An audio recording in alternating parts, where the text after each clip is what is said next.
حضرت مریم وہ پاکباز اور پاکیزہ عورت ہیں جن کے نام پر قرآن مجید میں ایک پوری سورت اتار دی گئی، اور قرآن پاک آپ کی پیدائش، پرورش، کفالت اور آپ کے ہاں حضرت عیسیٰ کی پیدائش کے واقعات کو کھول کھول کر بیان کرتا ہے تاکہ لوگ اللہ تبارک و تعالیٰ کی محبوب بندی کے بارے میں کوئی شک و شبہ نہ رکھیں۔ حضرت مریم علیہ السلام حضرت داؤد علیہ السلام کی نسل سے تعلق رکھتی ہیں۔ آپ کے والد محترم اس دور میں بنی اسرائیل کے امام نماز تھے، اور آپ کی والدہ محترمہ بھی عابدہ اور زاہدہ خاتون تھیں۔ اس دور میں اللہ تعالیٰ نے بنی اسرائیل پر حضرت زکریہ علیہ السلام کو مبعوث فرمایا تھا۔ جب حضرت مریم علیہ السلام کے والدہ کے ہاں اولاد نہیں تھی تو انہوں نے اللہ کے نام پر یہ نظر مانی کہ اگر ان کے ہاں اولاد ہوئی تو وہ اسے بیت المقدس کی خدمت کے لیے وقف کر دیں گی۔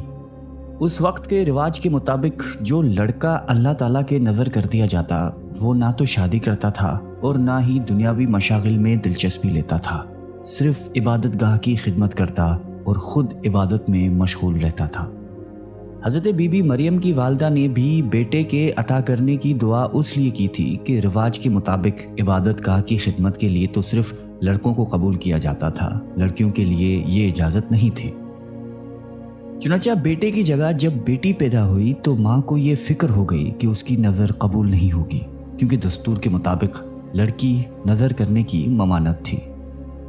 اسی کشمکش میں اللہ تعالیٰ سے یہ دعا کی کہ اے رب، میں نے تو لڑکے کی درخواست کی تھی، لیکن جو اللہ تعالیٰ کی ذات بابرکت کا علم ہے وہاں تک انسانی سوچ کیسے پہنچ سکتی ہے؟ اللہ تعالیٰ نے جس لڑکی کو پیدا فرمایا تھا اس سے دراصل مقدس ماں بنانا مقصود تھا، جس میں سے ایک عظیم الشان مبارک و مسعود بیٹے نے پیدا ہونا تھا جو پیدائشی نبی تھا۔ بہرحال حضرت مریم کی پیدائش ہو جاتی ہے اور مدت رضاعت ختم ہوتی ہے تو آپ علیہ السلام کی والدہ محترمہ آپ کو بیت المقدس لے جاتی ہیں تاکہ مجاوروں کے سپرد کر کے اپنی منت پوری کریں۔ وہاں مجاور جھگڑنے لگتے ہیں، ہر کوئی یہ چاہ رکھتا ہے کہ حضرت مریم کی کفالت اس کے سپرد کی جائے۔ پھر یہ فیصلہ ہوا کہ مجاورین وہ قلم جس سے وہ توریت لکھتے تھے پانی میں چھوڑ دیں، جس کا قلم پانی کے بہاؤ میں بہنے کی بجائے الٹا بہے وہی حضرت مریم کی کفالت کا حقدار ہوگا۔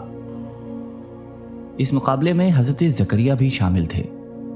ان کے قلم کو اللہ تعالیٰ نے پانی میں بہاؤ کے الٹے طرف بہایا اور ان کی پرورش کے حقدار ہو گئے، اور بی بی مریم کو اللہ کی منشا کے مطابق حضرت زکریا کی کفالت میں دے دیا گیا۔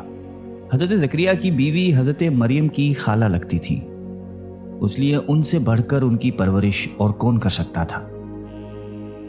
اسی طرح حضرت مریم بیت المقدس میں رہائش پذیر ہو گئی۔ آپ کے لیے ایک کمرہ مخصوص کر دیا گیا جہاں حضرت زکریا کے علاوہ اور کوئی نہیں جا سکتا تھا۔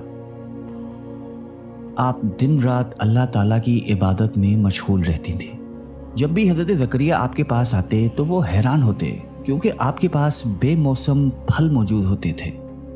گرمیوں کے پھل سردیوں کے موسم میں اور سردیوں کے پھل گرمیوں کے موسم میں آپ کے حجرے میں موجود ہوتے تھے۔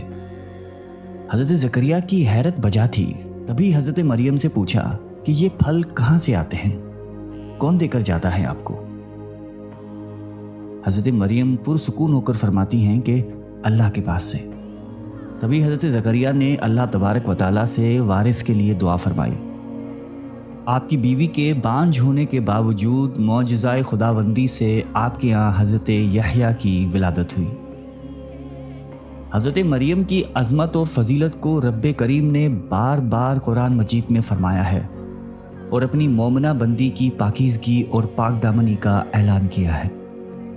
حضرت بی بی مریم کی عمر جب تقریباً 15 سال ہوئی تو ایک فرشتہ خوبصورت نوجوان مرد کی شکل میں نمودار ہوا، جسے علیحدگی میں دیکھ کر حضرت مریم خوفزدہ ہوئیں اور وہ اپنی عصمت کی حفاظت کے لیے فکر مند ہو گئیں۔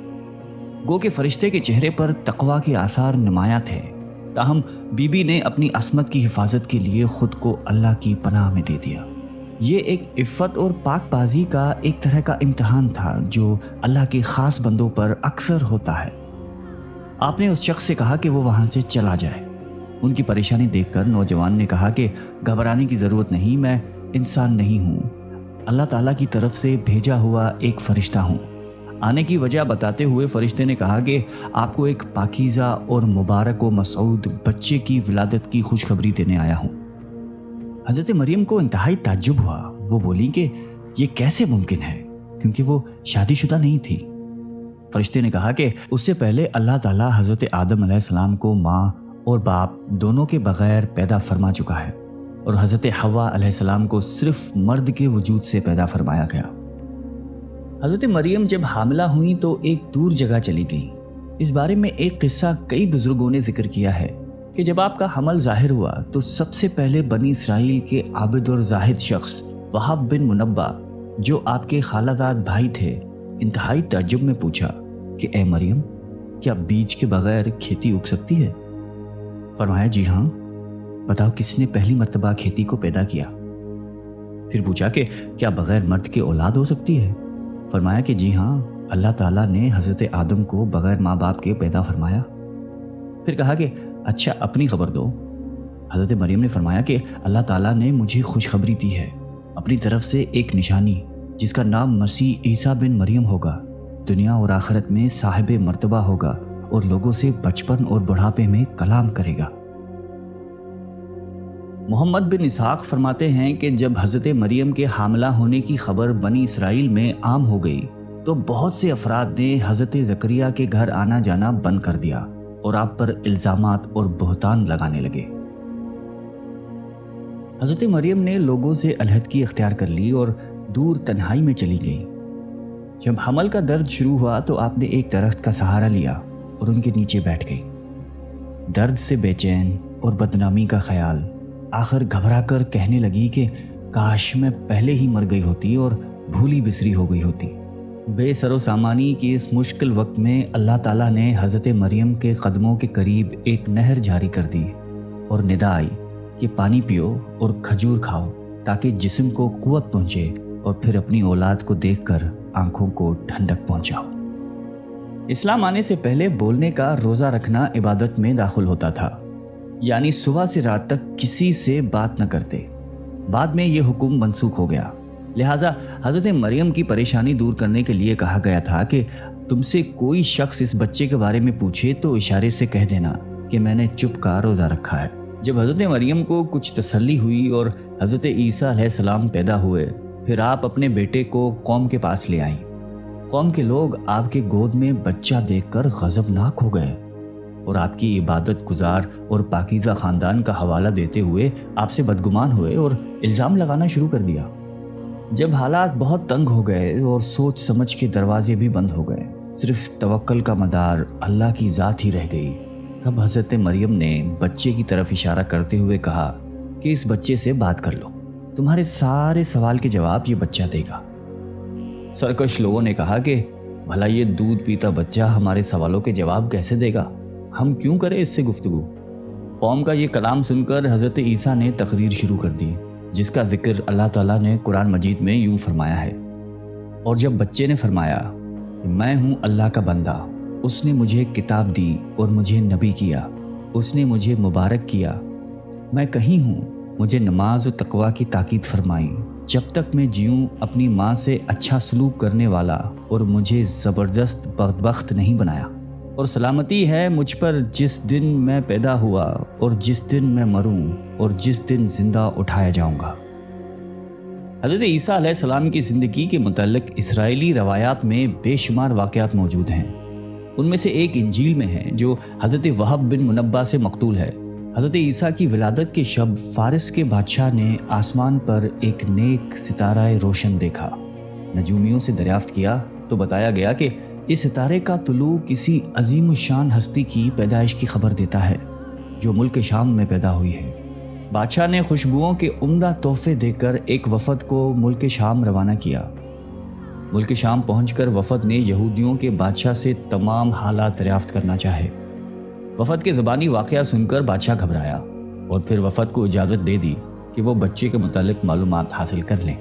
بارسیوں کے اس وفد نے بیت المقدس پہنچ کر حضرت عیسیٰ کو دیکھا، رو سجدہ تعظیم کیا اور چند روز وہاں قیام کیا۔ اسی دوران اس وفد کے بعض آدمیوں نے خواب میں اپنے بادشاہ کو اس بچے کا دشمن دیکھا۔ ان لوگوں نے حضرت مریم کو اپنا خواب سنایا اور مشورہ دیا کہ اس بچے کو کسی محفوظ جگہ لے جائیں۔ اس کے بعد حضرت مریم حضرت عیسیٰ کو لے کر مصر چلی گئی۔ جب حضرت عیسیٰ کی عمر مبارک 13 سال ہوئی تو بیت المقدس واپس آ گئی۔ بخاری شریف میں حضرت عبادہ بن صامت رضی اللہ تعالی عنہ سے مروی ہے کہ رسول اللہ صلی اللہ علیہ وآلہ وسلم نے فرمایا کہ جس نے گواہی دی کہ اللہ کے سوا کوئی معبود نہیں، وہ اکیلا ہے، اس کا کوئی شریک نہیں، اور محمد صلی اللہ علیہ وآلہ وسلم اللہ کے بندے اور اس کے رسول ہیں، اور عیسیٰ اللہ کے بندے اور رسول ہیں جن کو اللہ نے مریم کی گود میں ڈالا اور اس کی روح ہیں، اور جنت حق اور جہنم حق ہے۔ مایوس نہیں ہوں میں اللہ کی رحمت سے، اللہ کی رحمت سے، وہ حج بھی بلائے